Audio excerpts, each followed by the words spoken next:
Okay, welcome to the NUPOC Video Study Guide number 82. Let's start taking a look at some chemistry problems. This first problem is actually the first problem in the chemistry section of the first Navy Study Guide, and it's asking us how many moles of CO2 are released when we burn 3 moles of C3H3, right? And this is a chemical called propadienol. I don't know exactly what it's used for, but I suppose it can be burned like every other hydrocarbon I've heard of, at least. So let's start by going and writing out our chemical equation, right? So we have some C3H3, right? And we're going to burn it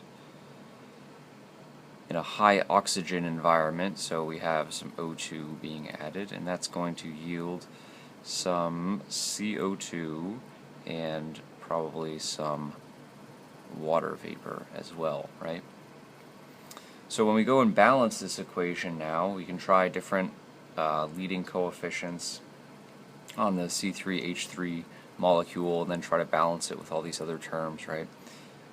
And when we do that, we end up with 4 propadienol molecules for every 15 oxygen molecules, 12 CO2 molecules, and 6 water vapor molecules. So, if we're burning 3 moles of C3H3, then this whole term, this equation, is 3 moles, right?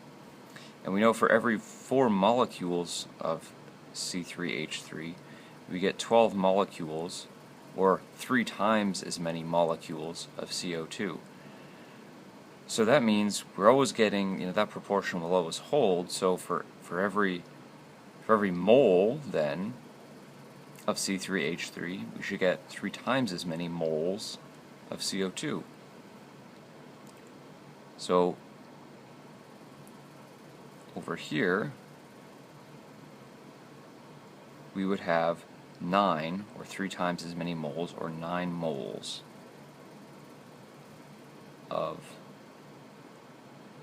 CO2 are released. So that's the answer as far as this problem is concerned. And another good follow-up to that would be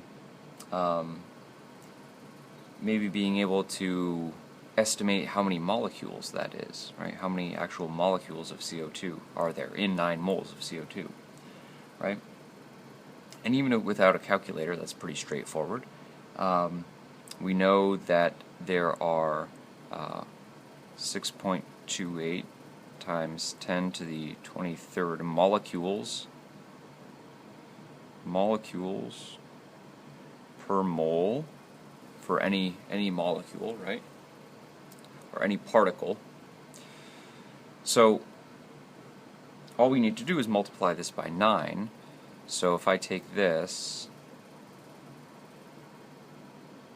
well, without a calculator I would just estimate it and maybe round this number up a bit, round this number down a bit, and so I would say, okay, well, this is approximately 10 times, maybe 6 times 10 to the 23rd.